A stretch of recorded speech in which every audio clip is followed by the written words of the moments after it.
I'm Jean-François Carrier, French-Canadian. You can call me JF. 25 years in the game industry, so it's hard sometimes. People are actually pretty young. Yeah, so I started as an artist.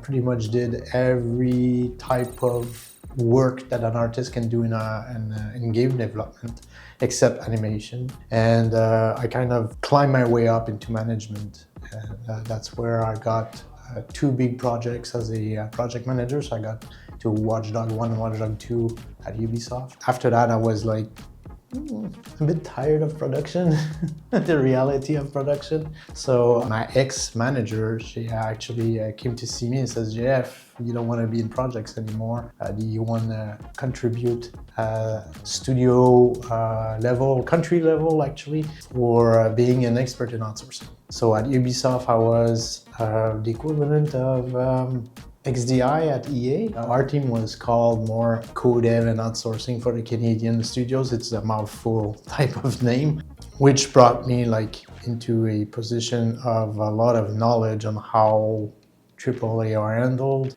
different ways to do outsourcing, different ways to do co-development. And that's how I actually met Thiago. I think it was in 2016. He was trying to get the Ubisoft to work with Kokku.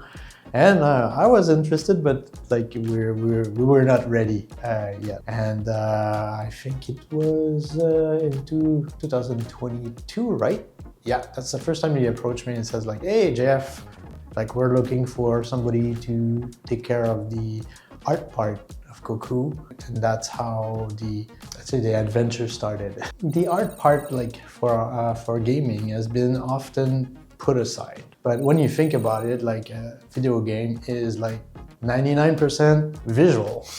The visual is a big part of that immersive, type of experience. So it is super important, and we're not working on the side. We're working with engineers. We're working with game designers and such. So I think it's a super important part.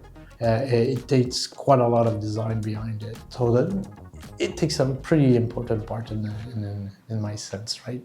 Everything has a little story. The tree that is there, it has a story, and it's those details that bring you into the world, and you can completely forget about it. And it's oh yeah, it's so cool. And it's the little details. And even if you have crappy art, if the crappy art plays its role, you'll get that immersive feeling to it. Creativity is basically solving problems. And solving problems is because you have limitations, constraints. So technical constraints is just a technical constraint, but you might have also a visual constraint or whatever. And that's where you have creativity. And often, I remember when I used to lead artists and they would complain about it. I don't want to have any constraint, whatever. It's if you don't have any constraint, it won't be creative. And even if I remove everything, you will put some constraints in order to do what you need to do. So basically, you better embrace those constraints and see what comes out of it. One thing I find very interesting in why I came to Brazil is that the gaming industry in Brazil is really, really young. So it made me feel of when I started, in the early 2000s. But back then I didn't know anything, right?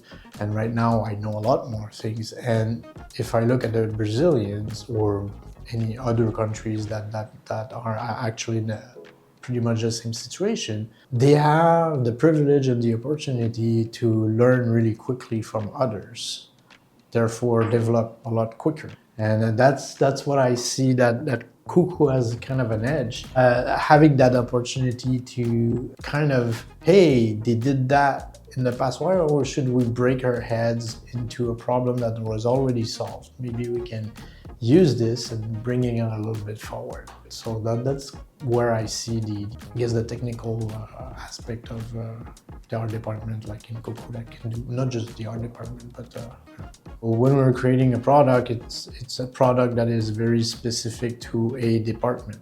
So I know that we started to do a little bit of more co-development where you do have art that will talk with engineering, that will talk with design, but it's something that is still in motion right now. Learning as well, because it's a different thing. It's working on your little corner and not thinking about the other. It's one thing, or it's actually the client. It's behind closed doors, and you get like only like a few little of that information.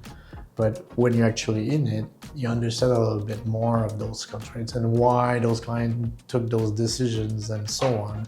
And also why you need to, I don't know, accommodate the other in order to get the final project. So it's bringing me back into where I was before, like in terms of career, like understanding the market, understanding, and also getting me back into the drive that I had at Ubisoft at my previous role, which was like, I want to have like the best collaboration possible. So how can we equip people in order to be successful? From a developer's point of view, you're kind of coaching the providers. But at the OV point of view would be like, okay, how can I work with those providers, with those developers, and to see how our culture can fit with their culture and how we can blend together and making sure it works. And if it doesn't work, it's all right.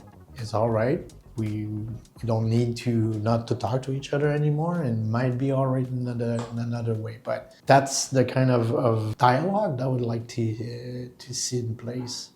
And understanding the product that you're working on, you need to have a broader view into it. So one of the things that I used to work with is like share as much information as possible about your product, your final product, not just the table that you're going to do. Like, what does the table do in the game? What is the game? What is, and so on.